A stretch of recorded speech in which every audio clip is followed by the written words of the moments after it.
Viewers আসসালামু আলাইকুম। আরেকটি ভিডিওতে আপনাদের সবাইকে স্বাগত জানাচ্ছি। এই দেখুন আমার বাগানের স্ট্রবেরি গাছ 4টা। এই বছর আমার বাগানে ঠিক 4টা স্ট্রবেরি গাছ রয়েছে, আর অন্যগুলো এরকমভাবে নেই। আমি 6টার মতন লাগিয়েছিলাম, এর মধ্যে 4টার মতন গাছ রয়েছে।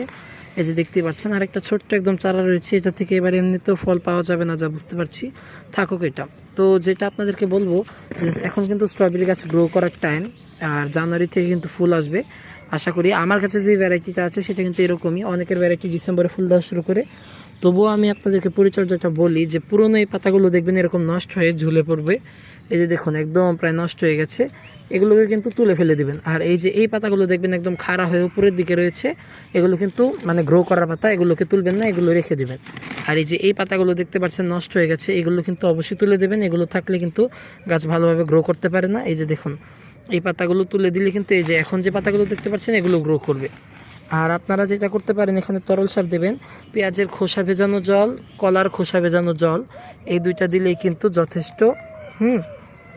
এই যে দেখুন এগুলো, এই পাতাটা তোলা উচিত হয়নি, আমি তুলে ফেলেছি, আমি বুঝতে পারিনি, আমি মনে করছি এটা পুরনো পাতা।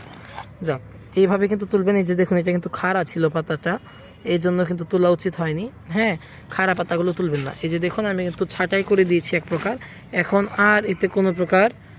আর এতে অন্য কোনো প্রকার কাজের দরকার নেই। গাছে যা পরিচর্যা করার হয়ে গেছে। এই যে দেখুন এটার থেকে তোলা হয়নি, এটা তুলে দিই। এই যে দেখুন তোলা কিন্তু হয়ে গেছে। এখন গাছে কোনো ছাঁটাই কাটাই কিচ্ছু নেই, জাস্ট গ্রো করার জন্য খাবার দিতে থাকুন। আর যখন ফুল আসা শুরু হবে অবশ্যই মালচিং করে দিতে হবে। মালচিং নিয়ে আমি আগেও ভিডিও দিয়েছি, আবার যদি চান দেবো। যখন আমার গাছে ফুল আসবে তখন অবশ্যই আমিও মালচিং করব। কিন্তু আমি আপনাদেরকে জাস্ট জানিয়ে রাখছি যে এখন আর কোনো কাটাকাটি বা ছেঁড়ার অবস্থা নেই বা প্রয়োজন নেই। এখন জাস্ট গাছগুলোকে গ্রো করতে দিন। আর সবচেয়ে বড় কথা, খাবার দিবেন। মাটি একদম শুকিয়ে গেলে পরেই গাছে পানি দিবেন। আমার গাছের মাটিগুলো একদম ভেজা, তাই পানি দিতে হবে না। মাটি একদম শুকালে পরেই গাছে পানি দিবেন। আর গাছের লিকুইড সার দিতে পারেন, রাসায়নিক সার যত কম দিতে পারেন ততই ভালো। বিশেষ করে লাল, পটাশ, ইউরিয়া, এই সারগুলো একদমই দেবেন না। এই সারগুলো কিন্তু গাছ নষ্ট করে দেয়। টিএসপি দিতে পারেন, ওটা কিন্তু অনেকটাই লঘু টাইপের সার, তবে অল্প পরিমাণে দেওয়াই ভালো। টিএসপি দিলে পাতার পরিমাণ বৃদ্ধি পায়, জাস্ট এতটুকুই। পেঁয়াজের খোসা এবং কলার খোসা ভেজানো জল দিলেই অনেকটা হয়ে যায়, আর কিছুই লাগে না। তো এই ছিল আজকের ভিডিও। ধন্যবাদ সবাইকে, আসসালামু আলাইকুম।